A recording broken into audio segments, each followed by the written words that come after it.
children of darkness, we're friends of moon and stars. Now you are one of us.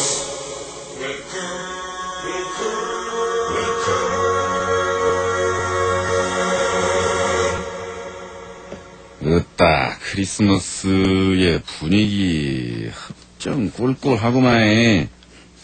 어제 방송에 대해서도 평이 대단히 좋지 않고, 이 음악으로 끝장 보시겠다, 끝까지 가보겠다는 거지. 그런 거지. 너무하네. 차라리 캐롤송을 틀어줘. 우리끼리라도 분위기 좀 내보게.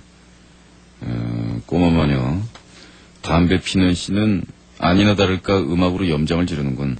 미차. 막 여사님 치마폭이 그렇게 좋아? 좋아. 라고 말하지. 그럼 뭐라고 얘기하죠?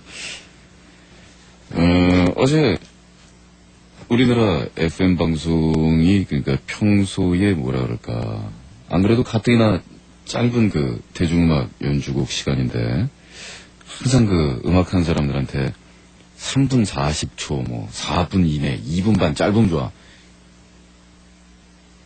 그런 식으로 방송에 여러 곡을 틀 수 있게 짧은 노래를 만들어 와라. 막 이런 거를 강요함으로 해서 이 창작자들의 의욕을 저하시키고 그런 식으로 방송 풍토를 얄팍하게 하는 것을 평소에 못마땅하게 여겨온 바. 그래서 18분짜리 인어가다다비다 하고 21분짜리 Get Ready, 그래서 1시간 동안 틀고 나 튀었다 왜? 괜찮지 않습니까? 평소에 듣기 굉장히 힘든 노래들이니까 이렇게 방송으로 들으면 아주 좋아요. 크리스마스는 무슨 얼어 죽을 크리스마스. 그냥 무시하도록 하겠습니다. 오늘 크리스마스 특집 방송이라든가 따뜻한 겨울 얘기 이런 거 바라는 사람 없죠? 정신 차려요, 정신. 지금도 이라크에서는 사람들이 팍팍 죽어나가고 있어요. 무슨 크리스마스. 그 크리스마스는 그 예수님이라는 참 위대한 성인이 탄생한 그런 날인데, 말하자면 아무리 위대한 분이지만 기독교 신자가 아닌 사람하고는 관계가 없고, 또 관계가 있는 사람이라면 더더욱 경건하게 하루를 가족하고 보내야 되고, 그런데 옆구리가 시려, 여친이 있네, 남친이 있네, 이러면서 크리스마스에 대해서 언급하지 않도록 하겠습니다. 원래 우리 방송 오늘 상담, 좀 놀아본 오빠의 미심쩍은 상담소, 리틀 플레이드 브라더스 언빌리버블 카운셀링 오피스 하는 날 아니겠어요? 평소와 다름없이 우리는 상담에 매진하면서 찐득하게 우리 주변의 고민과 이런저런 사연 이야기를 한다 하는 그런 날이 되겠습니다. 자, 게시판에 크리스마스의 크자도 금지 얘기하지 마세요. 그냥 그러는 저는 굉장히 크리스마스 분위기 잡으면서 여러분들 약 올릴 것으로 여러분들이 두려워했지만, 이게 새벽 1시 방송이라는 게 그래요. 1시에 방송을 하면 친구들하고 밥 먹자 술 먹자라고 이야기를 해도 한 밤 10시 방송이면 반주 한 잔 들어간 상태에서 방송국으로 오겠죠. 그러면 그냥 어떻게 하겠다 이런 상태에서 그래 한 잔 정도는 괜찮아, 마시고 깨면서 방송국 가면 돼, 소주 반 잔까진 된다잉, 이렇게 했는데 새벽 1시 방송이면, 더군다나 저처럼 술이 약한 사람은 아예 그 근처에를 가지를 말아야지. 새벽 1시가 됐을 때는 완전 꽐라돼가지고 바닥을 기어다닌다고요. 야, 이거 안 돼! 막 이러고 있는데 무슨 방송이야. 그러니까 술 마시다 놀다 이럴 수도 없는 거죠. 새벽 3시에 방송 끝나면 새벽 3시 이후 스케줄 한번 잡아보실래요? 한번 여러분이? 할 수 있는 게 아무것도 없어요. 그러니까 앞에서 뭐를 해도 1시에 끊어진다면 좀 곤란하고, 우리 같은 이 밤돌이들이 3시부터 뭘 하기에도 그렇고 좀 그래요. 그래서 이번 크리스마스는 저도 지금 이런 식으로 날아간 거예요. 방송에 충실히 하고 있는 게 날아간 거냐 이런 표현을 쓰냐고요? 오늘을 위해서 옆에 내가 이벤트를 준비를 한 거예요. 6개월 동안 벨리 댄스 학원을 다녔어요. 벨리 댄스 아세요? 벨리 댄스? 저 터키, 아라비아 저쪽에서 얼굴에다가 베일 같은 거 쓰고 그 허리 춤 있는 데다가 방울 같은 거 달고 배꼽 나온 옷 입은 다음에 그 야시꾸리한 음악 맞춰가지고 딸랑딸랑 종 들고서 이렇게 요염한 눈으로 씩 나온 다음에 이게 막 엉덩이도 흔들고 허리도 흔들고 막 이렇게 막 꼬면서 추는 춤? 그게 우리나라에서 꽤 인기를 얻어서 그 강습소도 정식으로 생기고 배우는 분들, 여성분들 숫자가 꽤 늘어났대요. 그래서 이번 크리스마스를 목표로 해서 옆에 내가 맹연습을 한 거예요. 지난번에 무리하게 연습해가지고 허파에 그 바람 나가지고 그래서 병원 들어왔잖아요. 그래서 오늘 공연 날이었거든요. 원래 계획은 오늘 저녁에 촛불 딱 켜고서 이렇게 딸랑 그러면서 이렇게 씩 웃으면서 등장해서 내가 벨리 댄스를 춰주는 것 같단 말이야. 그러면 저는 이제 왕자 같은 포즈를 이렇게 누워가지고서 아하하하 그래 따라오라 뭐 이러면서 폼나는 밤을 보내려고 그랬는데 여러분들의 그 상담 사연을 감당을 해야 되기 때문에 어쩔 수 없이 좋아서 출근했다 그러면 거짓말이고 어쩔 수 없이 지금 방송에 나와서 이러고 있다 하는 그런 얘기예요. 기특하죠? 기특하니까 어저께 노래 2곡 틀고서 그냥 튀었던 거는 그냥 좀 잊어줘라 하는 그런 얘기죠. 첫 곡은 크리스마스 노래를 하나 골랐어요. 뭐냐 지금까지 한 얘기 뭐냐. 제목을 잘 들어보세요. 노래 제목은 I hate Christmas. 난 크리스마스가 싫어. What a day, huh, pal? We've gone Yaxmas caroling and Yaxmas shopping, and we even crashed the best party of the year. I've gotta hand it to you, old buddy.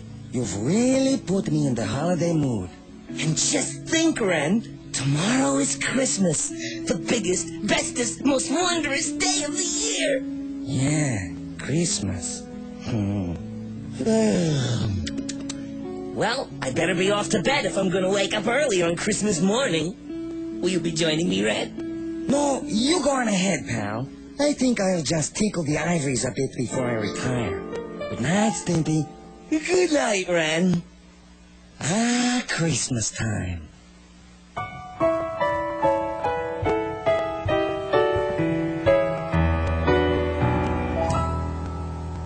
There's a certain time of year when the world has a special glow. Children's laughter I can hear from sleigh rides in the snow.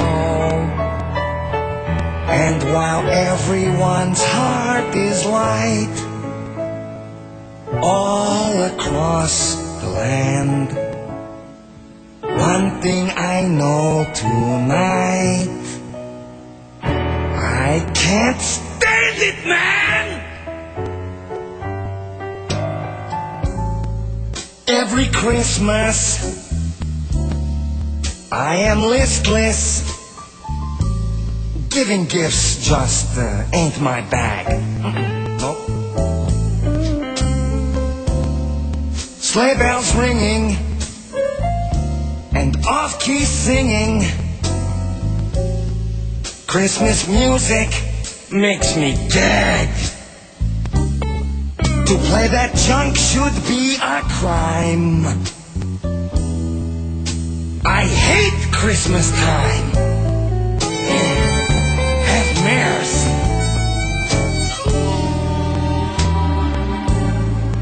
Kids with toys and Stimpies. Oh, joys!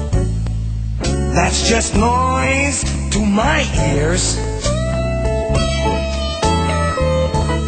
People's greetings and families meeting. I'm getting sick on Christmas cheers. And all those clever cards that rhyme. Oh, I hate Christmas time. You dig what I'm saying? It's the time when Stimpy's sickly sweet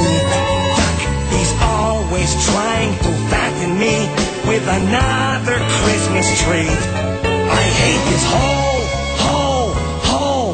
I wanna go, go, go as far away as I can from that jolly fat cat man.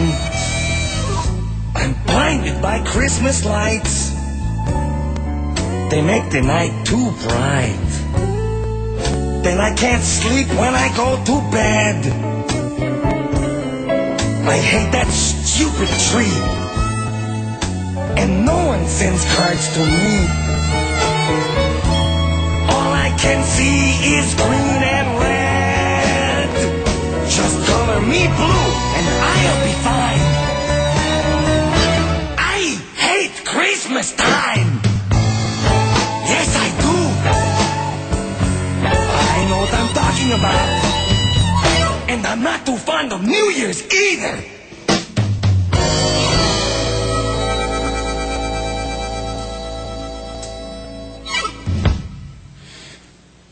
I hate Christmas였습니다. 그냥 제목이 재밌을 것 같길래 이렇게 틀어봤는데 역시 허접하네요, 되게.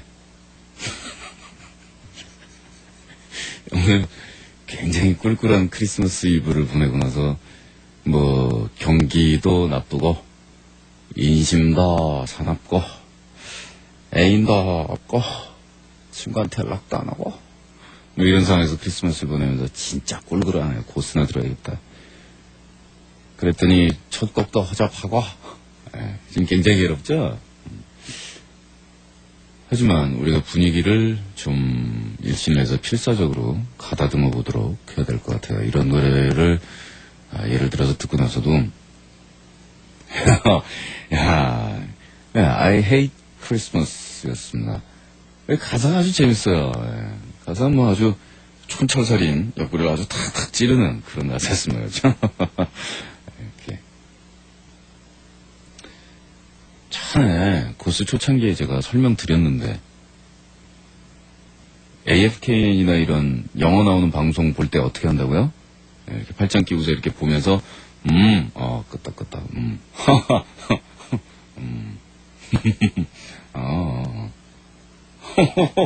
예 이러면서 보는 거라고 말씀드렸잖아요. 이렇게 이런 노래가 나오면 또 끄떡끄떡 하면서 태도를 유지해야 다음 일을 기약할 수가 있다니까요. 광고 듣고 나서 좀 놀아본 오빠의 미심쩍은 상담소 시작할 텐데 오늘 어떤 식으로 분위기가 갈지는 지금 아무도 예상하지 못하고 있어요. 일단 게시판에 크리스마스 얘기만 쓰지 마세요. 확! 끝났구나. 자, 그래서 오늘은 이 날이 싫고 자기 자신이 싫고 주위가 싫고 세상이 싫고 막 이런 분들을 위해서 노래를 전부 시리즈로 준비했거든요. 오늘 첫 곡은 I Hate Christmas였죠. 그냥 간 거야. 다음 노래는 크래커가 불러주는 I Hate My Generation. 난 내 세대가 싫어. 오늘은 전부 노래는 싫어 시리즈로 가는 거야.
I Hate My Generation 크래커의 음악이었고요. 이제 좀 놀아본 오빠의 미심쩍은 상담소 리틀 플레이드 브라더스 언빌리버블 카운셀링 오피스예요. 이 크리스마스 날 진행하는 크리스마스 이브지 고스려 부르는 이 상담소 뭔가 굉장히 오늘 히트가 나거나 끝까지 허접하든가 둘 중에 하나일 것 같아요. 막 태어나서 처음 미팅이야. 도와줘 제발. 형아 나 급해 큰일이야. 야 앞에 시작하는 말투는 화장실을 쓰고 있는 자기 형한테 지금 나 급한데 빨리 좀 나와라고 얘기하는 문장으로밖에 안 보이는걸요. 이번 주말 그러니까 크리스마스 지나고 미팅이거든. 그 마왕이 말한 거 무슨 날이라고 해서 급하게 하지 말라라는 말을 고시면서 크리스마스 지나고야. 크리스마스 때 따로 지낼 사람은 있지. A는 아니고. 근데 태어나서 한 번도 안 해봤단 말이지. 아니 그거 말고 미팅 말이지. 그동안 21년 지내면서 헌팅, 번개, 부킹 다 해봤는데 그리고 거의 다 꼬시는데 성공했는데 소개팅은 처음이야. 나가면 어떻게 해야 돼? 도와줘. 어떻게 해야 할지 모르니까 자꾸 걱정이 돼. 내가 보통 마왕 패션 통굽 구두에다 검은색과 빨간색의 조화 말이야. 이러고 다니는데 미팅 때는 어떻게 하고 나가야 돼? 일 저지르기 전에 상담하고 조언을 구하는 게 옳을 것 같아서 그러니까 상담해줘. 데이워커가 보냈습니다. 검은색하고 빨간색 복장에다가 통굽이라고요? 그 복장으로 미팅 나가면 되네. 그래서 미팅 딱 나가자마자 상대편도 이쪽도 그룹이잖아요, 미팅은. 그러면 남자들 맨 가운데 앉아있다가 시작할 때 딱 일어나서 라젠가 붐붐 에브리바디 그걸로 하던지. 근데 뭐 헌팅, 번개, 부킹 다 해본 다음에 나중에 미팅을 하는 경우는 또 처음 봅니다. 이건 뭐 하는 경우인지 모르겠는데 원래 미팅은 혹시나 하고 나갔다가 역시나 하고 돌아오는 거래잖아요. 미팅에서 성공 확률은 좀 떨어지는 데다가 그 미팅을 나갈 때 저의 조언은 다음과 같습니다. 실제 그 미팅을 나가는 목적에 대해서 마음을 좀 비우는 여유 있는 플레이를 하여라라는 얘기죠. 소개팅보다 미팅이 훨씬 더 여유가 없는 것이 소개팅 같은 경우에 1대1이니까 뭐 정말 서로 싹수하고 싸가지 완전히 덮어놓고 막가자라는 분위기로 가기 전에야 상대방 쪽에서 내 쪽이 마음에 조금 안 들어도 좀 앉아있고 얘기도 하고 이렇게 찐득하게 좀 뭘 기회라도 좀 있잖아요. 미팅 같은 경우는 예를 들어 5대5 집단 떼미팅 같은 거 요즘에는 뭐 많이 줄어들었지만 안 하잖아. 근데 5명 사이에 괜찮은 상대방이 있었단 말이야. 그럼 막 경쟁 사이에서 잘못하다가는 막 2마디 해보고 집에 들어오고 내가 사실은 당신을 괜찮게 본다라는 표시도 제대로 못한다. 막 이런 경우가 있죠, 미팅이라는 게. 그래서 미팅에서 이제 최악의 실패는 뭐냐면 마음에 드는 상대를 만나는 것도 실패했지만 나간 우리 쪽 집단의 분위기를 배려하거나 우리 사이에 뭐 이런저런 거를 돌보는 걸 실패하는 거. 친구들 사이도 별로 재미없다 그러고 저쪽 상대방도 뭐 괜찮은 사람 만난 것도 아니고 이게 최악입니다. 또 만일 이렇게 급조해서 섞인 그런 팀일 수도 있지만 친구 5명이 미팅을 나갔잖아요. 그러면 미팅 나가서 상대방이 됐다 안 됐다가 문제가 아니고 된 사람은 된 사람대로 안 된 사람은 안 된 사람대로 재밌어야 되거든요. 차라리 전원이 다 꽝 됐을 때가 재밌어요. 뒤에서 이제 뭐 한 잔씩 마시면서 막 호박씨 까면서 야 아까 그 왼쪽에 2번째 맞냐 이상하지 않았냐 할 주제 막 이러면서 그냥 자기들끼리 막 얘기하고 있을 때 그런 분위기면 괜찮은데 하나 성공한 뭐 친구 생긴다고 해서 막 이렇게 면박 주거나 눈꼬리가 올라가거나 그런 것도 되게 비기 싫고 그래서 일단 집단하고 집단이 만나서 재미있게 논다라는 목표를 어떻게 달성을 하느냐에다가 주안점을 두고 그러니까 대화에서 처지는 친구나 뭐 분위기 이상하게 막 화기애애하게 얘기하는 그 두 커플 사이에 찡겨 있는 두 명이라든가 이런 분위기가 생기지 않도록 전체를 배려하면서 여유 있게 좌중의 분위기를 살피면서 가는 것. 이것이 진정한 플레이보이가 되는 돌아가는 길 같으나 지름길입니다. 그렇게 놀고 있는 당신을 상대방 여성 쪽에서 멋지게 봐줍니다. 그런 와중에 주도권을 장악하고 그런 다음에 슬쩍 이렇게 눈치 한번 이렇게 주면서 오늘 이 자리는 대충 파트너 정하지 말고 이렇게 노는 분위기로 가고 이때쯤은 나중에 저랑 하시죠 이렇게 한 방 날리고 그런 식으로 알아서 잘 하시기 바랍니다. 집단과 집단이 놀 때에는 전체 분위기를 재미있게 유지하는 전체를 위한 작업에 분명히 신경을 쓰고 있어라 하는 그런 이야기입니다. 원래 들대먹은 플레이보이가 그러돼서 지 혼자 튀겠다. 그리고 조금 이쁜 사람 한 명 나오면 그거 지가 잡겠다. 막 이런 남 견제하고 온갖 꼴불견 추태 보이다가 막 이렇게 상대방 쪽에서 봐도 재수 없고 우리 쪽에서 봐도 야, 쟤는 앞으로 상주하지 마. 이런 경우가 생깁니다. 내 이름 말하지 말기를 그냥 딸기 소녀라고 말하기를. 이은선 씨. 김은선, 박은선, 뭐 최은선, 뭐 하은선, 조은선 얼마든지 있는데 뭐 은선 가지고 누가 뭐라 그랬어요? 나 21년 동안 남친 사귀어본 경험 노. 내 친구들 나랑 똑같은 상황. 내가 이렇게까지 남자랑 연이 없는 이유는 여중 여고의 비애라고나 할까? 거기다 내가 대학교도 여자만 있는 과에 가는 바람에 남정네에 손 한 번 못 잡아봤지. 나도 남자 손 잡아보고 싶은데.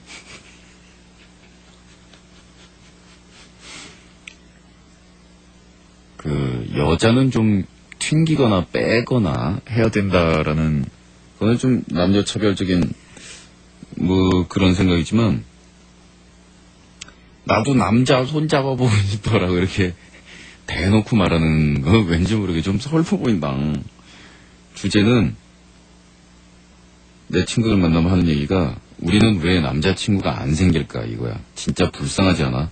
친구 중에 남자친구 한 명만 있어도, 줄줄이 사탕으로 소개팅할 수 있는데 우리는 친구 중에 남자친구 있는 애가 한 명도 없으니 이런 우리 구제해줄 남자 어디 없을까? 마음은 왜 우리가 남자친구가 안 생긴다고 생각해?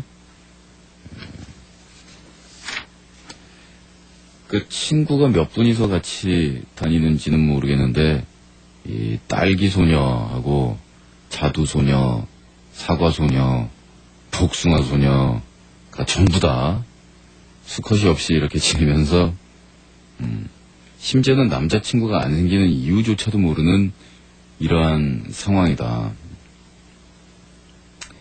일단 남자랑 연이 없는 이유는 여중 여고에다가 대학교도 여자만 있는 과에 가는 바람에 생기는 비애다라는 것은 변명이 되겠어요. 변명. 일단 자기 자신을 덮고 있는 변명을 지워야 그 다음에 솔직한 이야기가 이어집니다. 이 남자친구를 말이에요. 자기 다닌 학교의 동창이나 선후배 중에서 찾는 사람은 의외로 그렇게 많지 않아요. 또 여중 여고 때 남자를 접해볼 기회 자체가 많지 않아서 남자를 상대하는 방법이라든가 뭐 남자랑 대화한다든가 이런 것 자체가 좀 뻣뻣해졌다 라고 이야기할 수도 있겠으나 그게 글쎄 어디 여중 여고 나왔다고 해서 남친이 다 없더냐. 왜 남자친구가 안 생기는지 제가 어떻게 알겠어요. 제가 다음 주 상담 시간에 왜 이렇게 되고 있는가를 정확하게 분석을 해드릴 테니까요. 딸기 소녀하고 자두 소녀하고 사과 소녀하고 복숭아 소녀하고요. 이 반명함판 사진 3장씩, 그 다음에 앞모습 뒷모습 전신 사진 2장씩, 거기다가 좋아하는 이 취미하고 주변 자기 설명, 그 다음에 카세트 테이프에다가 이 각자의 목소리 30초씩 녹음해서 그냥 캠코더 하나 들고 쭉 돌려가지고 찍어가지고 보내는 게 낫겠다. 저한테 보내시면 제가 보고 왜 장사가 안 되는지에 대해서 분석을 좀 해보도록 할게요. 오늘 같은 날 남친 여친 얘기 나오면 좀 짜증나는 사람들도 많을 텐데, 오늘은 또 왜 상담이 다 이런 쪽인지. 헤이트 시리즈 계속 들어야죠? 가장 처절한 제목으로 가죠. 너바나의 노래인데요. I hate myself and wanna die. 난 내가 미워. 그래서 죽고 싶어라는 노래죠. 이런 노래를 꼭 오늘 부를 필요가 있느냐? 안 그래도 꿀꿀한데, 고약이라는 건요, 그러니까 항생제 계통이나 이런 걸로 염증을 억지로 가라앉히는 그런 방법도 있지만, 고약 딱 붙여서 골무대는 깨끗하게 탁 터트리는 게 좋아요. 감정이 쌓여있는 앙금은 이런 걸로 처리하자고.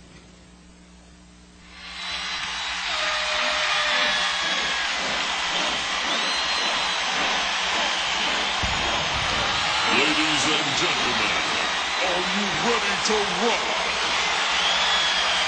Would you please welcome Beavis and Butthead?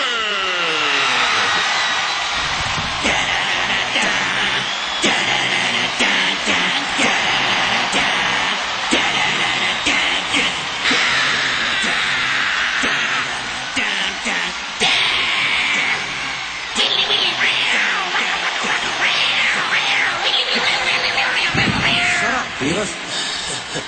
That's not how it goes.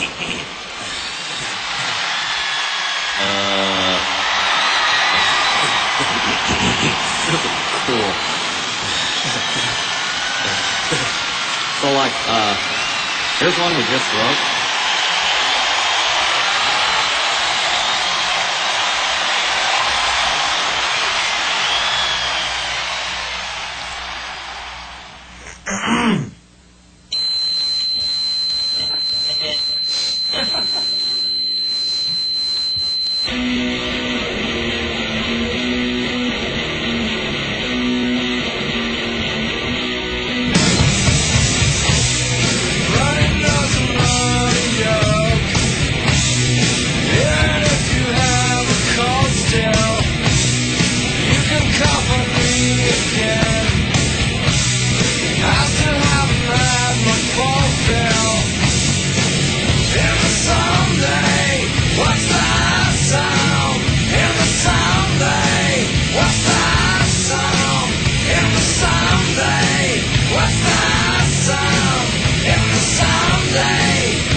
That kicked ass. Yeah, it rolled. It rolled.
들으신 노래는 I Hate Myself and Wanna Die에 이어서 I Hate Myself for Loving You, Joan Jett였어요.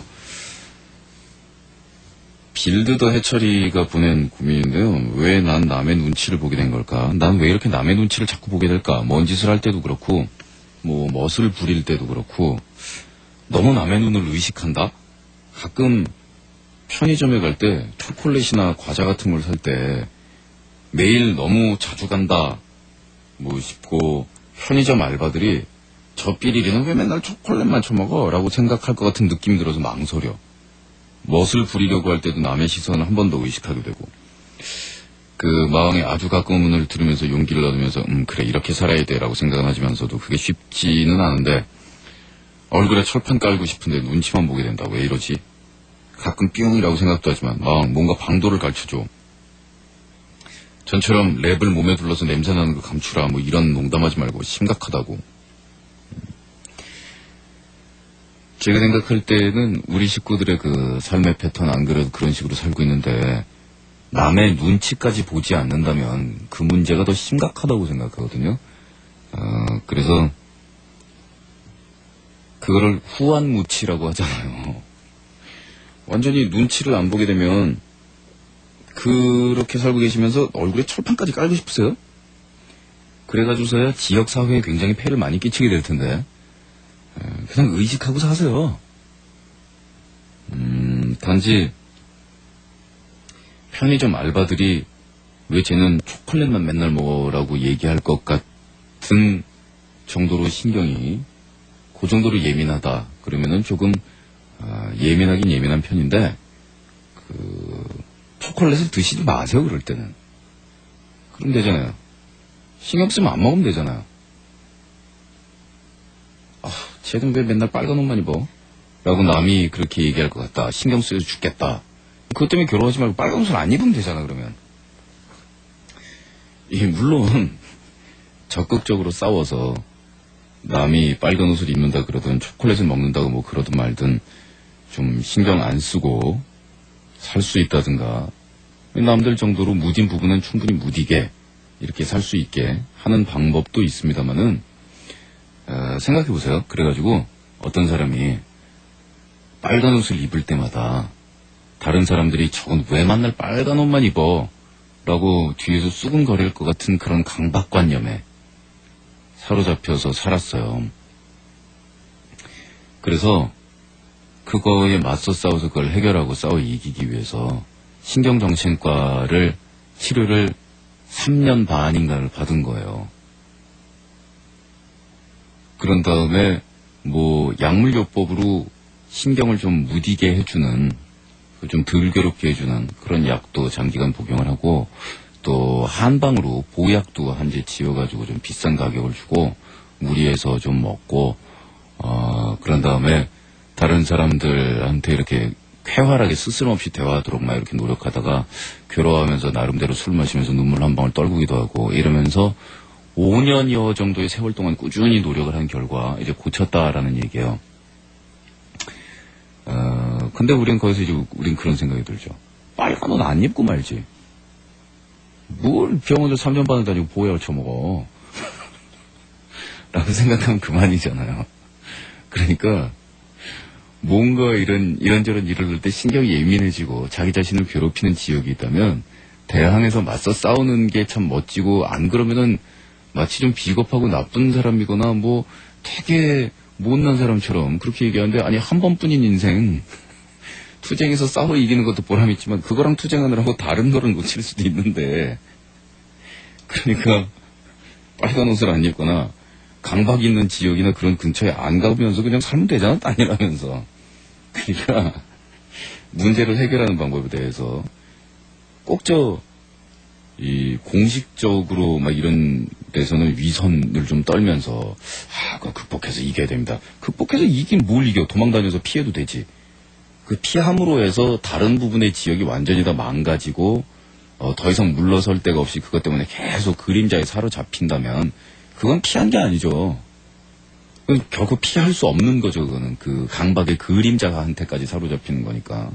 그런 경우 뭐 싸우는 길 발견은 없겠지만, 이렇게 피하면서 잊어먹을 수 있으면 잊어먹고 살면 돼요. 훨씬 살기 쉬워요. 얼렁뚱땅, 얼레불레, 얼마나 좋아요. 메인 쿤의 그림이다. 성형수술에 관한 고민. 몇몇 사람 알다시피 난 솔직히 심한 못난이 컴플렉스야. 이 뽀릇처럼 성형하고 싶어 했고, 지금도 하고 싶고, 내일은 상담을 하러 가. 내 얼굴에 내 외적인 모습 자체에 자신이 없고, 그로 인한 스트레스도 숱하게 받으면서 커왔던 것도 사실이고, 아버지를 제외한 모든 일가 친척들이 어릴 때부터 성형시키라고 닥달한 것도 사실이지. 쟨 도대체 왜 저렇게 생겼냐라는 말을 들어본 적이 있어? 나는 어릴 때부터 그런 말을 듣고 자랐는데 화장실에서 세수를 하다 얼굴을 보게 되면 그야말로 면도날로 그어버리고 싶은 충동을 얼마나 많이 느꼈는지 모르겠어. 그런데 요즘은 그래. 내가 나를 조금만 더 사랑해준다면, 그리고 내가 날 조금만 더 자신감 있게 바라봐준다면 성형을 한 얼굴이든 안 한 얼굴이든 난 만족할 수 있는 거 아닐까? 글쎄다. 옆에 마크는 고민 중 코 수술을 할까 말까. 네. 무조건 하세요. 심리적으로 그 정도 상태에 있으면 나이를 조금 먹고 무뎌지면서 또 어른스러운 생각이라든가 인간의 삶에는 이 얼굴 생김 말고 뭔가 이러면서 이제 깨달음을 얻어가기도 하고, 그러면서 이 현실의 자기 모습과 타협을 하기도 하고 자기 자신을 사랑하는 마음이 열리기도 하고, 물론 잘 되는 경우는 그렇습니다. 그리고 그런 데 대해서 대충 이제 제일 예민한 시기를 벗어나면서 그런 데 대해서 마음을 다잡을 나이가 되기도 했죠. 그런데 그 자기 자신을 조금 더 사랑할 수 있게 된다면 이라는 그 전제에서 자기 자신을 조금 더 사랑할 수 있게 되는 계기가 성형일 수도 있어요. 그리고 조금 더 자신감을 가질 수 있게 되는 계기가 성형일 수도 있어요. 그러니까 아예 성형 같은 거나 그런 게 이제 무가치하고 마음에 들지 않으며 그런 거와는 관계를 띄고 내 얼굴 그냥 자연 생긴 대로 희망차게 생김이라든가 그런 것 말고 다른 것을 이야기할 수 있는 좋은 사람들을 만나서 살아가겠다라고 막 그 만화책의 클라이막스 장면에 옆에 천사 둘이 나팔 불고 꽃 막 뒤에서 폭죽 터지고 막 눈물 흘리면서 주인공이 막 이렇게 팔을 활짝 벌린 그 장면 수준으로 결심된 게 아니라면 한 6개월 지나고 나면 할 걸 그랬어 막 이런 생각도 날 거란 말이야. 그러느니 메이저 수술이든 마이너 수술이든 아주 작은 거라도 좋으니까 하세요. 그런 다음에 그냥 그걸 계기로 삼아서 자신감도 회복하고 그냥 사세요. 그게 훨씬 좋아요. 맨날 그 앉아가지고 할까 말까 이걸 해야 되나 그거 고민하면요 성형이 문제가 아니고 얼굴에 그늘이 져요. 사람이 그늘이. 그래서 40 이후의 얼굴은 본인이 책임지는 거다라는 얘기가 있잖아요. 그러니까 태어날 때 얼굴이랑 뭐 젊었을 때 얼굴은 엄마 아버지도 원망하고 날 때부터 이렇게 생겼으니 막 이런 이야기도 하지만 40 이후에는 얼굴 생김 문제가 아니고 그 자기 표정하고 분위기인데 이렇게 사람이 굶기 들려가지고 어깨 이렇게 좁혀가지고 그러는 인상이 이러고 있고서는 나중에 그 얼굴에 굶기가 낍니다. 그거는 아무리 미인이라도 얼굴에 굶기가 껴가지고 그늘진 사람하고는 오래 같이 있고 싶어하는 사람이 없어요. 또 20대 때 괜찮아 보이던 그런 얼굴들이 10년, 20년 지나고 나면서 꽈당되는 경우가 굉장히 많거든요. 20대 초반까지는 예를 들어서 남자 쌍꺼풀 있고 눈이 동그랗게 큰 미소년 타입 굉장히 귀여워요. 근데 이게 50이 넘은 말이에요. 50이 넘은 아저씨가 눈 동그래가지고 쌍꺼풀 이렇게 싹 쪄가지고서 귀여운 눈을 딱 하고 있으면은 깨는 경우가 너무 많아요. 눈 동그란 분이 50만 넘으면 다 꽈당이라는 얘기는 절대 아닌데 그 주위 여자도 마찬가지. 그래서 40대 이후에는 젊었을 적에 원래 어떻게 이쁜 쪽으로 잘생겼었던 쪽으로 얼굴이 그런 쪽이었느냐라는 것보다는 이 사람이 가지고 있는 표정이 중요하니까. 그러니까 성형도요 그렇게 생각하시면 좋겠어요. 지금 마음적으로 그런 상태라면은 얼굴 예뻐지려고 물리적으로 이 비례관계를 뜯어고치기 위해서 하는 게 아니라 마음에 자꾸 굶기가 끼니까 그거 하시고 일단 마음에 굶기 안 들게 방패 하나 만들어 놓는 거라고 생각하시고 심적으로도 괜찮아요. 그리고 원래 성형을 여러 번 하거나 많이 손대면은 그 결과가 좀 삐리삐리한 경우가 있는데 딱 한 군데만 하겠다. 눈, 코, 입, 얼굴 전체 중에서 너 딱 한 군데만 하라 그러면 어딜 하겠냐 라고 했을 때 딱 짚히는데 한 군데만 하고 안 하는 게 저는 답인 경우가 되게 많다고 보거든요. 안 하고 버틸 수 있으면은 그럼 뭐 그것도 괜찮은 일이긴 한데요. 예, 굶게 됩니다. 그리고 계속 그런 쪽으로 신경 쓰면 안 걸립니다. 자, 하세요 그냥. 옆에서 누가 고민 막 할까 말까 이러고 있는데 한다면 뭐 이렇게 해도 좋겠고 안 한다면 이래도 좋지만 뭐 이렇게 얘기하는 것보다 해 이렇게 결론 내려주면 이럴 때 되게 좋지 않아요? 그게 우리 인생살이 전체가 옆에서 그래서 내가 그 말을 듣든 따라가든 아니면 막 그 말을 들을 때는 맞아 그래 할게 했는데 나중에 돌아서 보면 안 해 라고 하든 간에 일단 막 그러고 있을 때 옆에서 야 그거 해 이렇게 막 아니면 옆에서 야 그거 절대 안 돼 막 이렇게 얘기해 주는 사람이 있는 게 나아요. 옆에 할 수도 있고 안 할 수도 있겠으나 그게 또 한다고 하여 또 안 한다고 하면은 막 이렇게 얘기하면요 듣고 있다 짜증나. 어쩌라고. 안 그래도 나도 헷갈려 죽겠는데.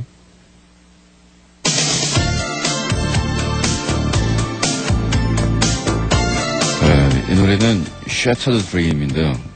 헤이트 시리즈를 계속 틀기로 했잖아요. 이거 헤이트 시리즈 맞습니다. 가수 이름이 Johnny Hate Jazz. 조니는 재즈를 싫어해.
자, 이번에는 엘레강스리가 보낸 발음을 좀 멋지구리하게 해드려야 될 것 같군요. 엘레강스리가 보낸 마왕 보고 싶다.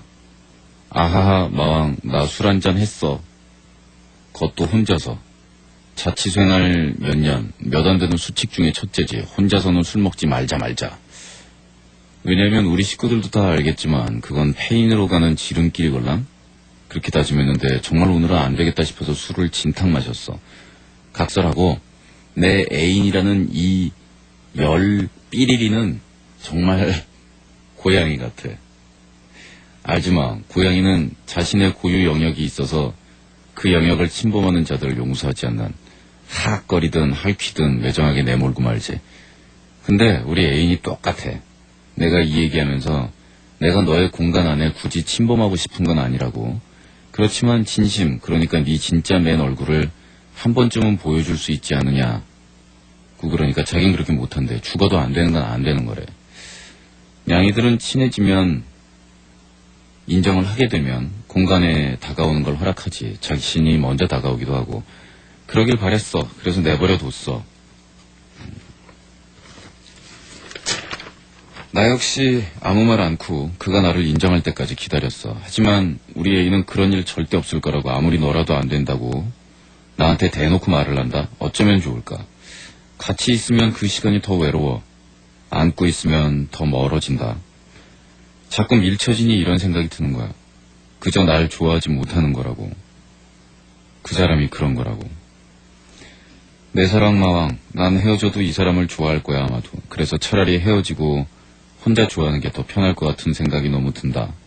가슴이 아파서 이대로는 안 되겠어. 그 사람은 자기가 누구를 바라본 적이 없어서 기다림이 얼마나 사람을 메마르게 하는지 몰라. 나 어떻게 할까? 응?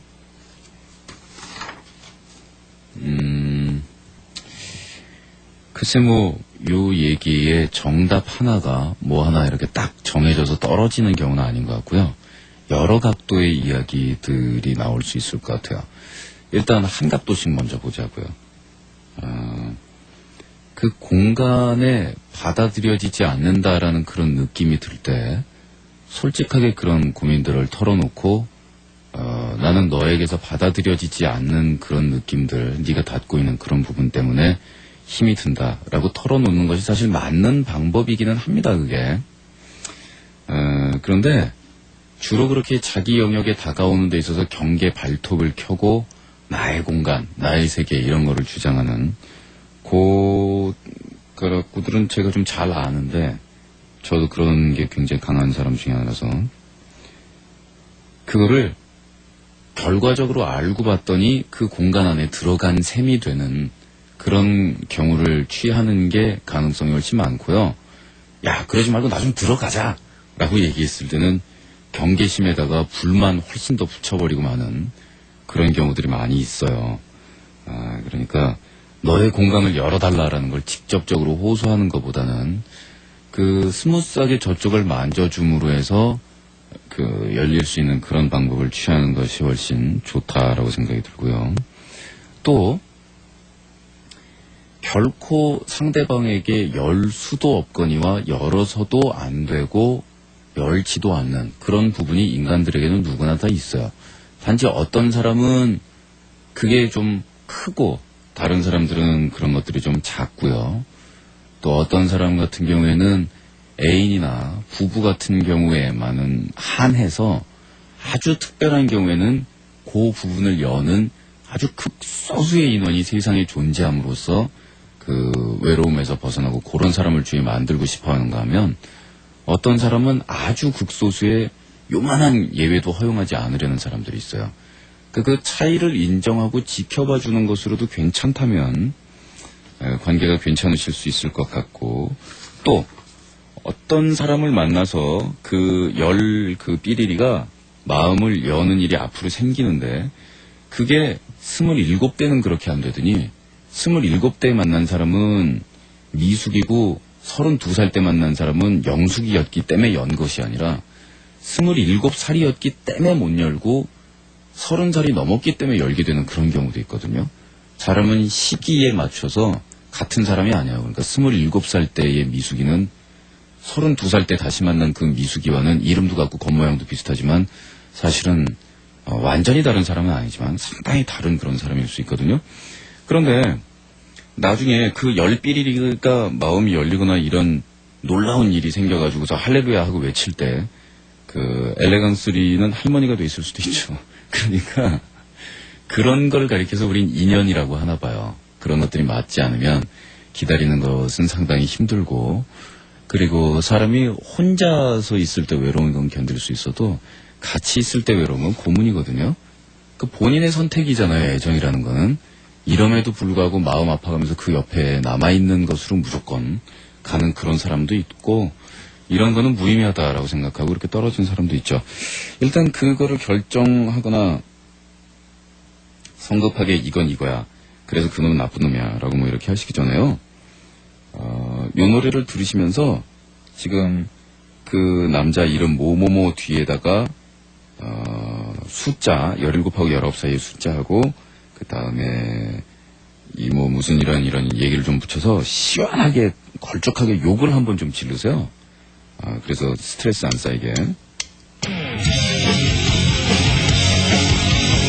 슬레이어가 보내드리는 I hate you인데, 아이고 매출 못 나가겠네. 2부에서 이 노래를 또 시작하죠 뭐.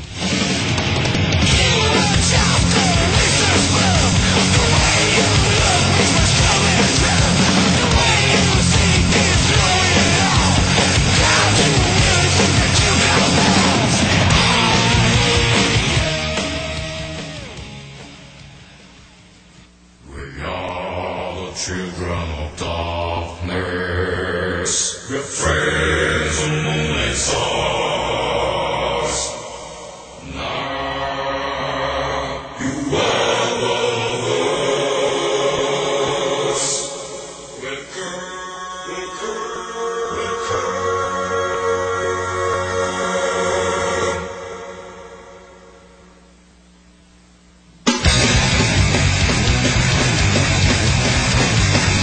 저 그린데이의 I hate you.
좀 놀아본 오빠의 미심쩍은 상담소.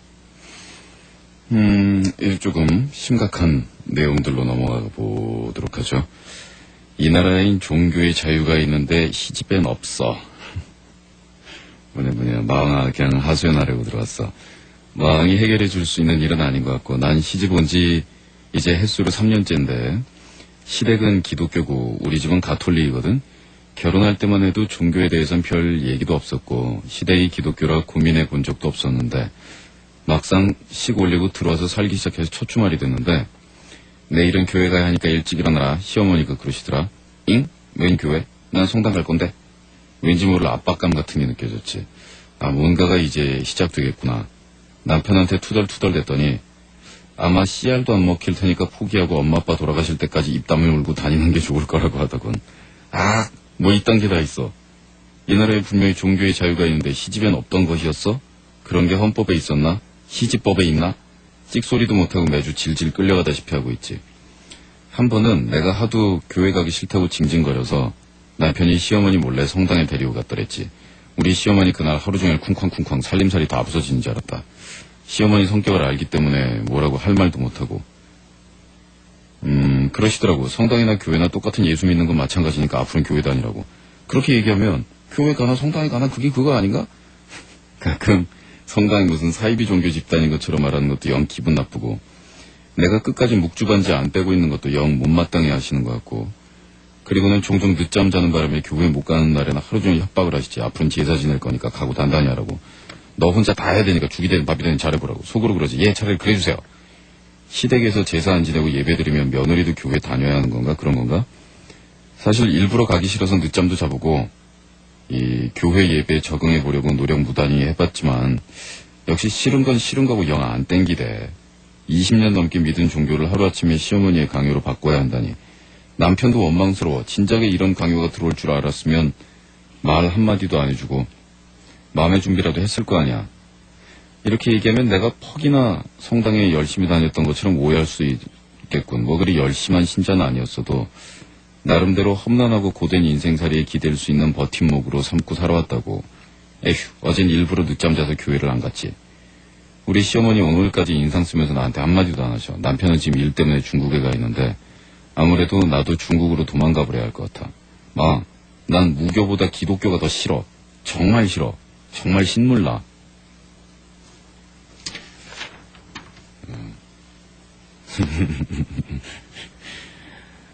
주위에서 뭐 많이 볼 수 있는 경우들이에요.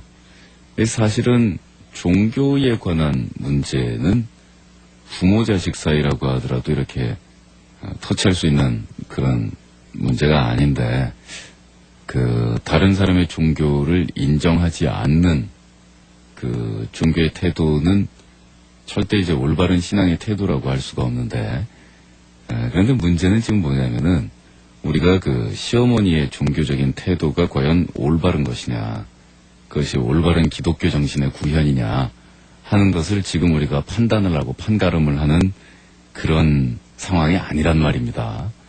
그리고 그것은 올바른 종교의 태도가 아니다라고 우리가 결론을 내리든 이 백인 토론회를 통해서 이걸 토론을 하고 시어머니한테 그건 잘못된 겁니다라고 이야기를 하든 이 문제 해결하고는 아무런 상관이 없단 말입니다. 이거는 그렇게 한다고 해서 이제 해결이 되는 것이 아니니까.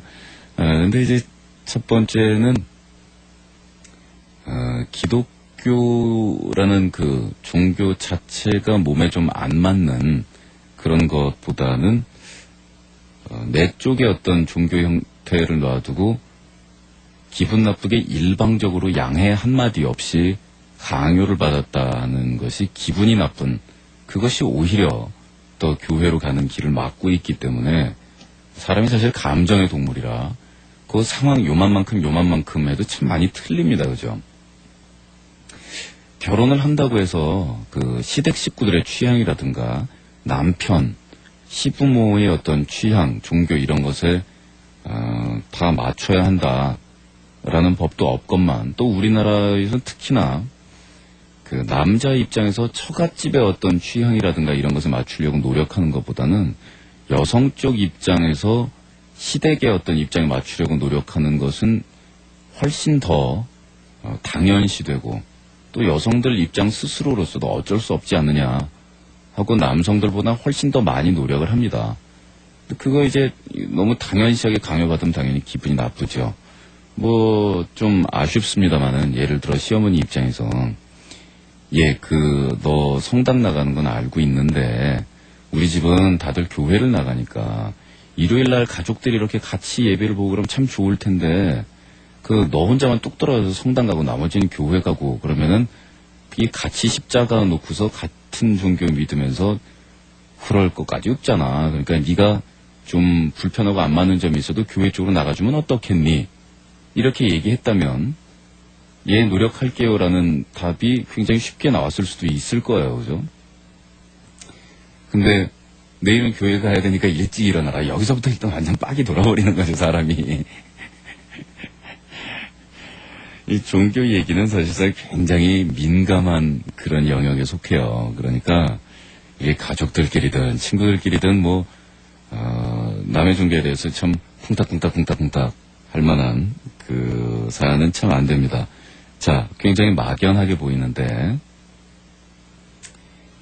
자, 이걸 어떻게 해결하죠? 그러면은 시어머니도 교회를 나가시고 이 IDBENIO 0803 본인도 성당을 나가셨다고 하니까 우리가 무슨 지금 저 종교 방송도 아니고 종교 채널도 아니긴 하지만 그럼 예수님한테 물어보시죠. 십자가에다 대고 그러면 답이 나오지 않을까 싶은데 신의 이름을 함부로 빌거나 예수님이라면 이렇게 말씀하실 것이다라고 지레 짐작해가지고 막 이렇게 이야기하는 거는 성경에 나온 그 사기꾼에 해당이 되죠. 원래 그 말세에는 자기 자신이 선지자라고 주장하는 사람들과 신의 뜻은 이런 것이다라고 함부로 인간의 입을 빌어서 말하는 사람들이 쏟아져 나오게 돼 있다고는 하는데 원래 우리야 내놓은 어둠의 자식들이니까 함부로 제가 이야기를 해보자면 성당이나 교회나 이런 종교의 외형, 겉의 형태를 지키고 충성을 다하는 것, 또 자기가 모시는 어떤 신이나 종교에 대해서 정성을 다하는 것이겠지만 그 본질에 충실한 것 역시 예수님이든 하나님이든 이런 거를 섬기는 거라고 생각을 하면 내 입에서 이런 얘기가 나오니까 되게 근지러우면 막 돌아버리겠다. 가정의 평화를 지키고 원만한 관계를 유지하는 것 역시 본인들을 위해서도 중요하지만 그것이 하나님 예수님이 원하는 바이실 거 아니에요. 그러니까 이 아이 아주머니, 아이 주부님, 당신의 하나님은 교회 안에도 역시 계세요. 그죠? 성당에만 계신 게 아니고 교회 안에도 계시고 그리고 세상 어디에나 다 계신 게 신 아닙니까? 그러니까 그게 시어머니의 강요에 의해서 내 말 이런 반구 한마디 양해도 없이라는 그 괘씸한 마음, 그 마음을 좀 사귀시고 가서 노력해 보세요. 그리고 어차피 성당에서든 교회에서든 만날 수 있는 하나님이라면 거기 가서 만나시고 그럼으로써 가정이 평화롭게 돌아간다면 이 성당 쪽에 있는 예수님이 교회 쪽에 있는 예수님을 째려보시면서 너는 내 새끼인데 왜 그쪽 동네로 가고 있느냐라고 화를 내지는 절대 않으실 거란 말이에요. 물론 이 이야기를 하고 있는 저는 교회를 다니는 사람이라서 이렇게 얘기하는 건 아니거든요. 저는 등록은 성당 쪽으로 되는 사람인데 절대로 안 나가지만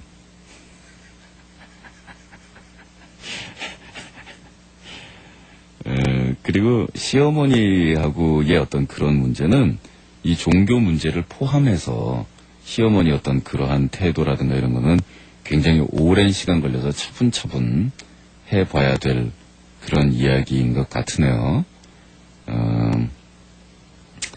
그렇지 않다면 지금 이렇게 대충 글 내용으로 볼 때는 이 결혼 생활에 성패를 걸고 충돌해야 되는 그런 상황이 되어버리는데, 전혀 그 결혼 생활에 성패를 걸고까지 할 만한 그런 사안이 전혀 아님에도 불구하고 그 문제에 대해서, 말하자면 시부모님 쪽에서 이혼을 시키는 한이 있어도 이건 내 말대로라는 식의 태도로 나와버리면 옳으냐 그르냐를 따지기 전에 현실에서 일단 망가져버리기 때문에 그런 식으로 나올 거면 나 결혼 안 할 거다라고 안 했으면 모르겠는데 이미 했으면 지키려고 또 노력을 해야 되는 게, 타협을 해야 되는 게 사람이니까 노력을 해보시죠, 뭐. 참, 말 아다르고 어다른 그 몇 가지 차이에 의해서 여러모로 화목하게 될 수 있을 만한 그런 것들이 참 안 돼요, 그죠? 그렇게 해서 내가 평소에는 교회 어머니 모시고 같이 열심히 다닐 테니까 뭐 성당 쪽에 있는 중요한 축일이나 이런 거 1년에 한두 번 저랑 같이 그땐 또 성당 나가요 라고 얘기해서 왔다리 갔다리 다녀도 좋은데 제 주변에는 그런 사람들도 많거든요. 그냥 타협점이 있을 걸로 보이니까 한번 잘 해보십시오. 뭐 이슬람, 불교와 기독교의 거리를 좁히자 뭐 이런 것도 아니고 요즘 세상에는요 이 스님들하고 이 천주교 계통 성직자들하고 모여서 스님들이 미사 드리고 신부님들이 이 참선 같이 하고 막 이러는 시대예요. 그 종교 사이의 벽이라는 게 예전에 종교 전쟁 벌어져가지고서 막 수십만 수백만씩 사람들 목숨 막 때려 죽던 그런 시대가 아니니까. 아무튼 무난하게 또 화목하게 어떤 방법으로든 참을성 있게 해결이 된다면 그 다음에 십자가를 이렇게 딱 쳐다보시면 예수님 보고 씩 쪼개주실 거예요. 잘했다 잘했다. 그래 고집 부리지 않길 잘했다라고 하실 테니까. 구라대마냐고 보냈어요. 막 생활고를 겪는다는 게 꽤나 힘든 거야. 그치, 나도 이런 말 할 처지는 못 되지. 세상에 힘든 사람들이 얼마나 많은데 겨우 이 정도 가지고 힘들다고 난리치면 정말 나는 나쁜 사람이 될 거야. 하나님이 용서하시지 않을 거고 마왕도 용서하지 않을 거야. 나는 사업가의 딸이야. 큰 사업 하냐고. 응, 큰 사업 하지. 억대로 돈이 왔다 갔다 하니까. 근데 마왕은 어떻게 생각할지 모르겠지만 사업이란 건 좋을 때도 있고 나쁠 때도 있는 거야. 근데 나쁠 때가 문제야. 좋을 때야 더없이 좋지. 돈이 넘쳐나고 뭐든 살 수 있고 뭐든지 먹을 수 있고. 아버지 사업이 나빠지기 시작했어. 근데도 엄마는 내게 그 얘기를 자세하게 하지 않으신 거야. 요새는 말이야, 사실 우리 아버지 나한테 그런 얘기 하시는 거 상당히 좋아하는 분이거든. 얼마나 즐기시는데 우리 회사 곧 망하게 생겼다. 너라도 공부 열심히 해야 할 거 아니냐. 어서 가서 공부해라. 뭐 이런 말. 가서 창녀짓이라도 해서 빚 갚을 용기 있냐. 이게 왜 용기야. 막 미쳤어 이런 짓 하게.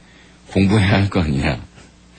지금까지 내 나름대로 공부 열심히 해왔다고 생각했어. 성적도 낮은 편 아니야. 학교 기대주 중에 하나라고. 서울대라는 거지 같은 과목 보낼 기대주 중에 하나. 근데도 만족을 못하죠. 항상 1등, 오직 1등. 1등이면 아무것도 안 된다. 더군다나 아버지는 그런 말씀하셔놓고는 그 다음 날로는 언제 그런 일이 있었냐 라는 듯이 사치를 부리시지. 비싼 것들로 사요. 여러 가지 것들을 나와 내 동생들을 위해서. 생활비도 없으면서. 어떻게 할까? 아버지의 이런 행동들을 참기에는 내가 너무 커버렸다. 어렸을 때처럼 기다리고 아버지를 믿기엔 세상이 너무 변했고 어떻게 행동을 해야 할지 모르겠어. 운 좋게도 난 고3이야. 막 이제 막 고3 올라갔어. 아주 적절한 시기에 악재가 겹쳐오고 있어. 마음이 불안해서 공부도 안 돼. 친구들은 바보처럼 웃어대고.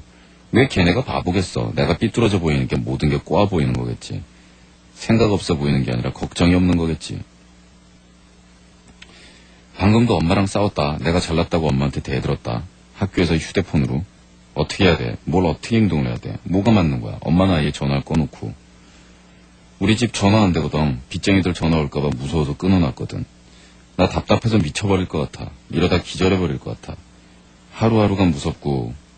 나 학원 다녀. 한 달에 30만 원 정도 내는데 그거라도 그만둬야 할 것 같아. 5살짜리 내 동생 영재교육 시키려면 말이야. 막 이젠 뭘 어째 할지. 탈진 상태야. 죽어버릴까? 그러면 편할래나? 막 내가 아들이었으면 좋겠어. 가서 막노동이라도 하게. 그럴 수 있었으면 좋겠어. 아버지한테 대들 수라도 있었으면 아버지 매라도 막을 수 있었으면 좋겠어.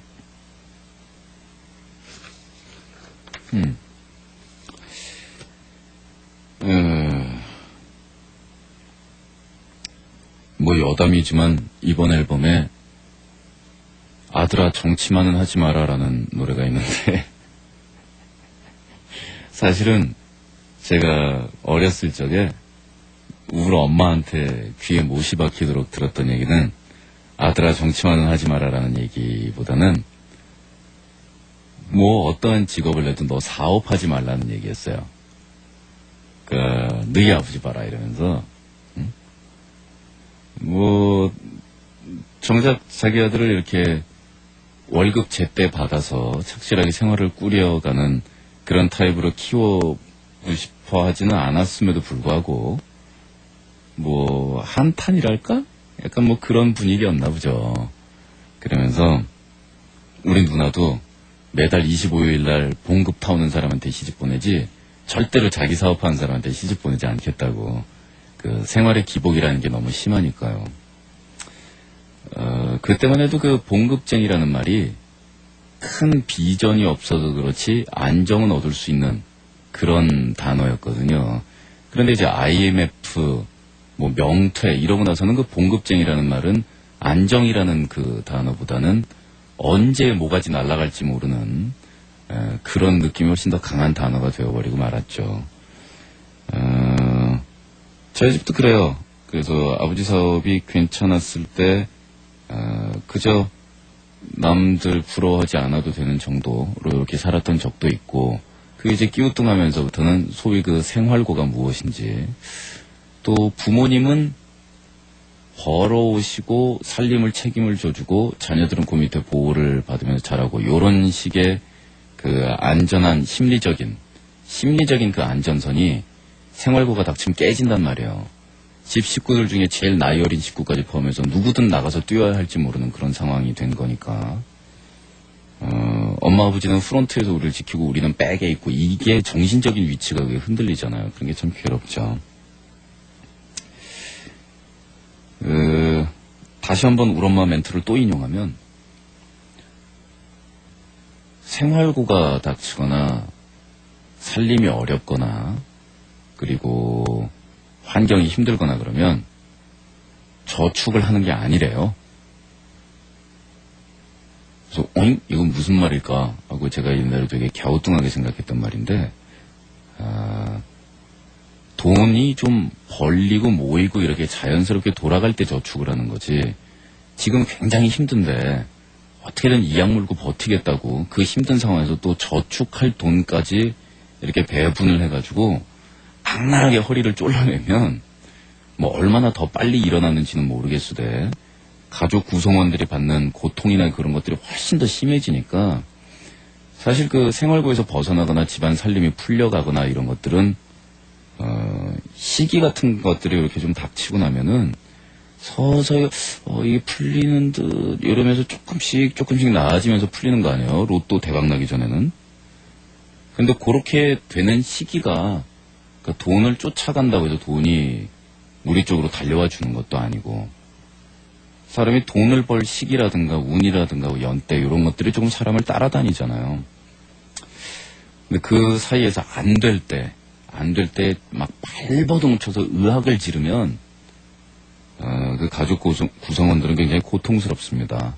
그러니까 어떤 때는 순리에 맡기면서 그 상황에서 최대한 건질 수 있는 거를 건지는 것, 그게 어떻게 보면은 현명함이 아닌가 하는 그런 생각을 해요. 생활고라는 거는 잘 살던 집에서는 야, 이제는 10만 원 단위를 가지고 내가 고민을 해야 된단 말이냐라고 생각을 하지만, 오랜 전서부터 또 힘들게 살아온 집에서는 10만 원 단위로 고민을 하는 사람들을 보면은 때려버리고 싶은 거거든요. 우리는 1,000원짜리 단위로 생각을 한 지가 지금 15년이 되는데 10만 원 단위로 생각을 하면서 와가지고 울상을 지어. 저걸 확 진짜 밉죠. 근데 재산이 1,000억쯤 되던 사람이 어느 날 주식이 폭락해서 재산이 10억이 되면서, 그럼 이 사람은 가진 것의 99%를 잃었잖아요. 1%만 남은 거 아니에요. 근데 서민들 입장에서는 10억이 남아있는데 무슨 뭐 죽어버릴까 이런 소리가 입에서 나오냐, 저걸 확 이라고 생각하지만 99%를 잃었다라는 거는 자신의 모든 것이 날아갔다는 뜻하고 되게 비슷하게 보이잖아요. 그래서 심적인 어떤 고통이라든가 이런 것들이 돈 단위수라든가 이런 걸로 꼭 평가하기는 어렵다는 생각이 들거든요. 자, 집안이 기울 때는요, 절대로 지켜야 되는 것은 화목인 것 같아요. 그러니까 지금 재산을 보전할 방법이 주위에 아무것도 남아있지 않는다면, 그래서 막 열심히 노력을 하는데도 재산이 보존되지 않고 가족 구성원들이 누릴 그 어떤 부나 생활의 여유나 이런 것들이 이제 완전히 날아갈 그 위기에 처한다면 그것을 지키기 위해서 노력하는 것도 좋겠지만 그 5살짜리 동생의 영재교육비와 입시 학원에 30만 원 그 학비가 지켜진 대신에 가족들의 화목이 날아갔다라면 그렇다면 이 가정은 결국 아무것도 안 남는 게 아닌가 그런 결론이 되지 않겠어요? 그러니까 지켜야 될 게 최소한 2가지가 더 남거든요. 집안의 모든 부가 날아가도 제 경험으로 본다면 그 2가지가 더 중요하다고 생각이 드는 건데 첫째가 화목이고요. 2번째가 건강. 그러니까 화목하고 건강이 있으면 그 집안은 다시 일어날 수 있지만 그걸 지키기 위해서 2가지 중에 어느 하나라도 날린다든가 뭐 아니면 다시 일으켰는데 화목이 없거나 건강이 없거나 그렇게 되면 좀 곤란해요. 그러니까 화목하고 건강이 있는 집은 재산이 없어도 행복할 수가 있는데 재산하고 화목이 있어도 건강이 없는 집, 가족 구성원 중에서 누군가가 치명적인 굉장히 고통스러운 병을 장기간 앓아버린다 이렇게 되면 그 가정 굉장히 힘들어지죠. 또 건강하고 재산도 있어서 남부러울 것 없어 보이는데 집안이 이제 치고받고 막 이러면 그거야 뭐 돗대기 시장 뭐 개판사판 아사리판 콩가루 집안 배지밀 가족이죠 뭐. 그런데 자 이거를요 이제 고등학교 3학년의 나이 여성분이시죠 구라대 마녀. 이렇게 한번 생각을 해보세요. 옛날 같으면 17, 18의 나이면 결혼을 해서 그 타일르면서 이렇게 오물주물 기르고 있는 자녀들이 너댓 명 있고 남편을 앞에 놓고 그저 그렇게 행동해서는 아니 되는 것으로 생각하는데 어찌 행동이 그러시는지 하고 남편을 꾸짖기도 하고 하는 나이가 18입니다. 지금 뭐 어머니 아버지께서도 상당히 불안하실 거예요. 또 비교적 어린 나이에 집이 이렇게 망하는 경우를 보면은요 자녀들은 왜 충격을 받냐면 이제는 어디서 내가 뭐를 살 수 없다라는 그 경제적인 차이, 뭐 줄어든 집의 어떤 굉장히 낮은 천장이 주는 그런 중압감, 뭐 이런 환경이라든가 이런 것에 의해서도 영향을 받겠지만 당황스러운 거는 어머니 아버지가 정신적으로 무너지는 걸 보면 배신감 들거든요. 그러니까 당황스럽고 갈팡질팡하면서 자녀들을 앞에다 놓고서 울부짖으면서 무슨 놈의 세상이 이러냐라는 한탄이나 하소연을 한다든가 뭐 폭력이 왔다 갔다 한다든가 뭐 이렇게 되면 사실 나이 먹고 나서는 그때 우리 엄마 아버지 집 왜 망하게 했느냐가 원망스러운 게 아니고 아무리 그 살림이 끼우러끼우러서니 그 부모가 돼가지고서 깽판을 그렇게들 치셨느냐라는 게 자식들 입장에서는 훨씬 더 원망스러운 법입니다. 그러니까 본인을 이제 아버지 어머니한테 뭐 이러는 아이가 아니고 대등하게 그 휘청거리는 어머니 아버지를 받쳐줄 수도 있는 친구이자 가족이라고 생각을 하시고 그런 이야기를 툭 터놓고 뭐 쉬운 이야기는 아닌데 해보시면 어떨까 하는 생각이 들어요. 그리고 아버지 입장도 그래요. 사업 같은 거 이제 전망 어둡고 마음 답답할 때 위안이 되는 거라고는 오로지 딸내미 성적표 그리고 주위에다가 뭐 요즘은 어때요 그러면은 사업 꿀꿀하다고 말할 순 없으니까 근황 얘기하면 전부 딸 얘기. 우리 딸내미가 공부를 얼마 잘하냐면 거기다가 그렇게 목을 매는 수가 있는 거거든요. 참 우리 부모님 세대들 주변머리 지지리도 없으시죠. 그런데 그런 것들을 못 느끼고 사시는데 공부 되게 못하는 아들내미인데 신경 안 쓰는 그런 집이 있거든요.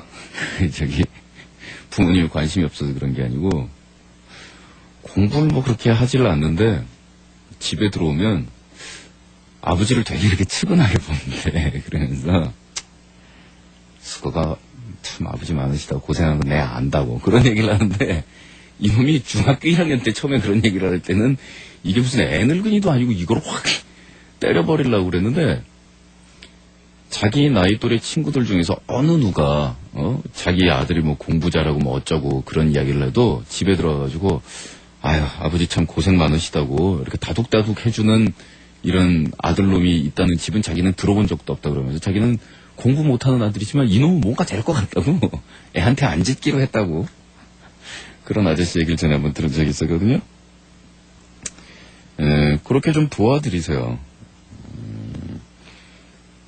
그리고 뭐 사람 생각이라는 거는 지금보다 더 최악인 상황도 있는 거잖아요. 그래서 아버지가 결국은 스트레스 받아서 쓰러지신다부터 시작해서 최악의 시나리오는 항상 그 누군가가 상상할 수 있는 극한의 최악의 시나리오에 악마는 마지막에 항상 한 문장을 더 붙일 수 있어요. 이건 생각 못했지라고. 그래서 최악의 시나리오라고 이렇게 딱 쓰여있는 시나리오를 우리가 딱 앞에 받아주는 거예요. 공중전화번호부만 해요. 길기도 길지. 최악의 시나리오 허걱. 자, 이게 우리 집에 닥쳤단 말입니다. 그래서 내가 세상에서 제일 불행한 사람이고 참 진짜 신이 원망스럽고 부모가 싫고 어떻게 이런 최악의 시나리오가 왔어. 이게 이 지구상에서 정말 최악의 시나리오야 딱 그랬는데 옆에서 꼬리를 달고 나타난 악마가 얼굴은 제 모습을 상상하시면 될 것 같아요. 웃으면서 이렇게 얘기하겠죠. 최악이라고? 나 한 줄 더 붙여줄 수 있는데.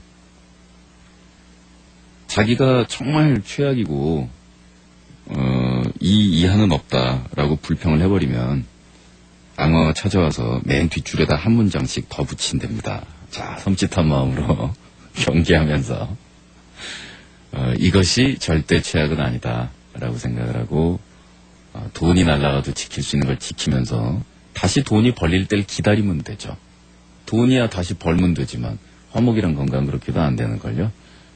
제 나이에 하는 얘기 치고 너무 노숙하죠. 왜냐하면 제가 직접 겪은 좀 절인 체험인데다가 지금 제가 던지고 있는 멘트가 거의 우리 엄마 멘트를 제가 지금 표절해서 하는 거기 때문에 상당히 좀 노땅 베테랑 멘트처럼 들릴 거예요. 그래도 뭐 구구절절이 어쨌든 틀린 얘기는 없잖아요. 그죠? 그냥 마음 편해질 수 있는 노래나 이런 거 보내드릴게요.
네, 세 곡의 노래를 계속해서 들었습니다. 처음 들으셨던 노래는 킬의 Tears of Fire였고요.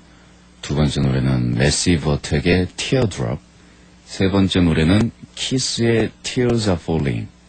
그러니까 전부 눈물이 들어가는 세 곡의 노래였어요. 마흔한테 카운셀링을 받고 싶은데 뭐 어렵지 않죠. 자요 여기 카운셀링 받으세요.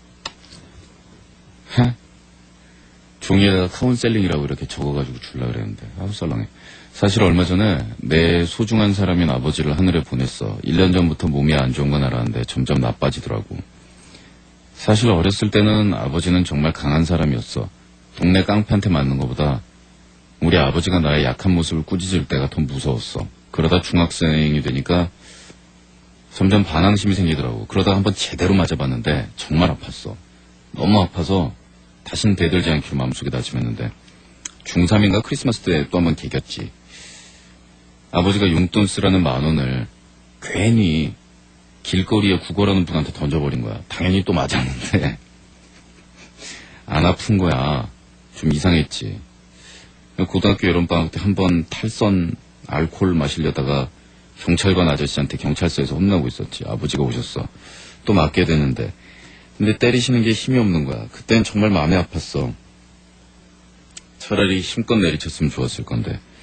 그러면서 시간이 흐르면서 아버지가 나를 못 알아보는 현실을 마주봤을 때 정말 너무 울었어.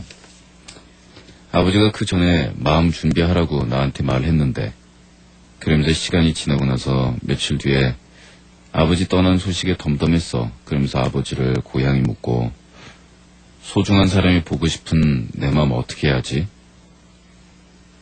카운셀링 부탁. 어떡하겠습니까? 영매 이런 사람 불러가지고선 아버지 혼백 불러가지고 어쩌고. 이런 거를 할 것도 아니지 않습니까? 그런 경우에 현실적으로, 가능하다고 해도, 정말 가능하다고 해도, 이미 세상과의 인연이 끊어진 그런 존재들을 불러내서 얘기를 하고 어쩌고저쩌고 그러는 것 자체가 너무나 어긋난 그런 것처럼 보여요. 그리고 희대 87712씨가 보냈는데 희대씨가 얘기한 거는 진짜로 아버지를 그렇게 해서 보는 방법을 마련해 달라는 게 아니고 이 지금 허전하고 이런 마음을 좀 어떻게 하면 좋겠느냐라는 뜻이겠죠.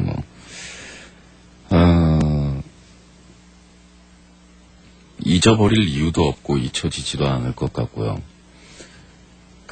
계속 가지고 이제 업고 가셔야죠. 이 감정하고 이 기분하고 이 기억들 평생 등짝 위에 계속 엎여 있겠죠. 이 감정이. 그리고 그 감정을 가지고 가면서 또 그게 나이에 따라서 또 여러 가지 사건에 따라서 변해갈 때마다 계속해서 보시게 될 거 아니에요. 주위에 얘기 들은 바와 제가 관찰한 바와 이런 때에 따르면 지금의 그 허전한 마음, 또 이런저런 이런 것들은 자기 자신이 아들을 가지게 되었을 때 매우 극적으로 폭발한다고 하더군요. 특히나 아버지를 비교적 이른 시기에 잃었던 그 사람들은 나중에 자기 가정 잃어가지고 아들 낳았을 때 기분이 참 그렇대요. 그 그렇다라는 기분을 저는 그렇다라는 단어를 사용하는 말로 들었거든요. 그게 참 기분이 그렇다라고 그래서 그렇다라는 기분이 뭔지 저는 모르겠어요. 더군다나 저는 아버지가 아직 돌아가시지도 않았고 제가 아들을 낳지도 않았기 때문에 그렇다라는 애매모호한 말로 들은 거를 더더욱 제가 이해할 수는 없겠죠. 근데 왠지 모르게 알듯하다라는 이 말도 진짜 애매하지 않아요? 그게 기분이 그렇대라는 말도 애매모호하지만 그 애매한 말을 듣고서 나 왠지 모르게 알 것 같아라는 이 말도 정말 애매하죠. 하지만 왠지 모르게 알 것 같아요. 사후세계가 있으려는지 그래서 나 이전에 세상을 떠났던 사랑했던 사람들이 모두 거기에 가 있는 건지, 지금 그쪽에서 나를 보고 있는지, 뭐 어떤지, 내가 먼저 죽으면 내가 그런 쪽에 가서 사랑하는 사람들을 기다리게 되는지, 아니면 이 우주 공간에 존재하는 다른 먼지들처럼 흩어지는지, 저는 잘 모르겠어요. 근데 그 돌아가신 인격체들, 돌아간 그 사람들을, 그분들은 사라져서 이제 의식이 없이 먼지처럼 우주 공간에 흩어졌다라고 생각하는 것보다는 그분들이 우리를 지켜보고 있다라고 그렇게 믿는 것이 우리 마음에도 좋고, 현실에 우리가 무언가를 이뤄내고 현실을 이렇게 다짐하기에도 좋고, 여러모로 세상이 좀 덜 차갑게 보이도록 하는데도 좋고, 그런 편이 더 좋지 않아요? 그러니까 그런 걸로 합의를 보자고요. 그래서 뭐 그게 아니라 나중에 우리가 죽었는데 사람은 죽으면 다 우주 공간의 먼지가 되는 거더라. 그럼 먼지 된 다음에 뭐 아뿔싸 그게 아니었어 뭐 우리가 그럴 것도 아니고 상관없잖아요 그거면. 근데 만약에 사후세계가 있거나 뭐 이건 뭐 여하한 형태로 그렇게 있다면 그렇게 믿으면 되잖아요. 그럼 가서 보게 될 테죠. 그러니까 그 아버지가 말년에 가실 때는 좀 정신도 힘들고 희대 씨를 알아보지도 못한 그런 상황의 세상을 떠나셨지만, 이제 육체라는 감옥에서 해방돼서 이제 병에서 해방돼서 자유스러워진 지금은 옛날에 바로 그 강했던 표정으로 하늘나라에서 기운내라 하고 내려다보고 계시다라고 생각하면 마음이 조금 낫겠죠 뭐.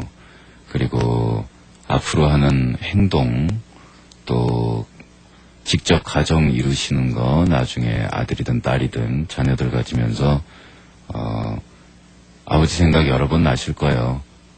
점점 더 자주 난다 그러대요. 그래서 아이들은 이게 뭔 말이야 하고 깨우뚱 고개를 갸웃갸웃하면서 깍깍거리고 있겠지만, 아이들한테 나중에 할아버지가 지금 살아계셔서 너네를 봤으면 좋아하실 텐데 라는 이야기를 할 수도 있을 테고, 그런 날이 오겠죠 뭐.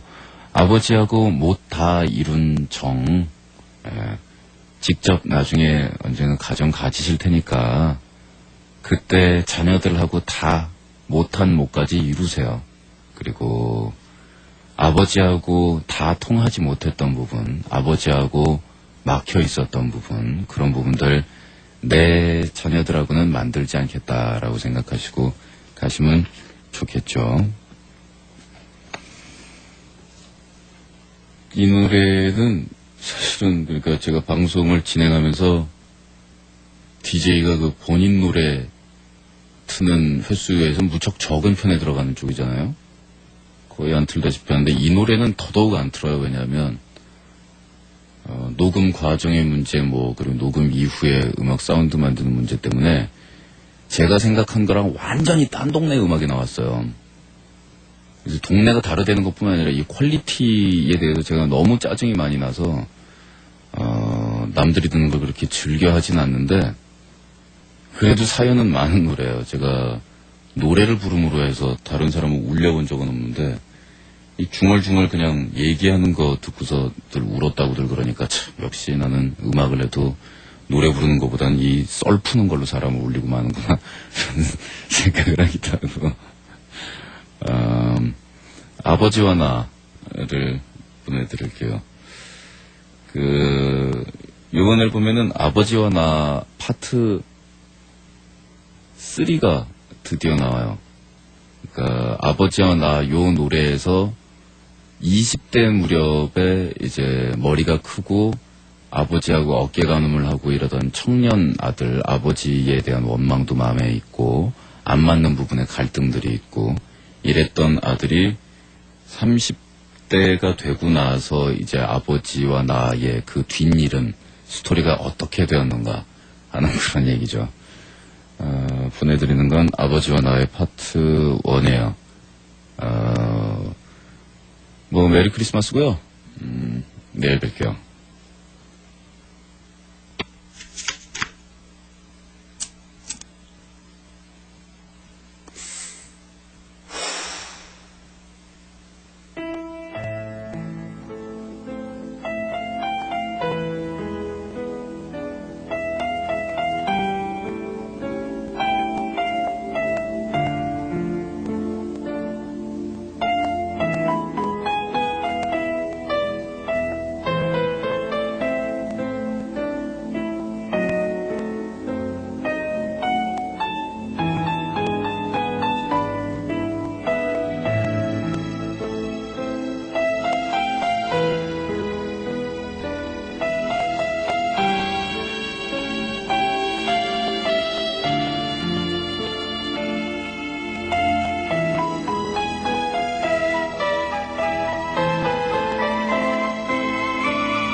아주 오래전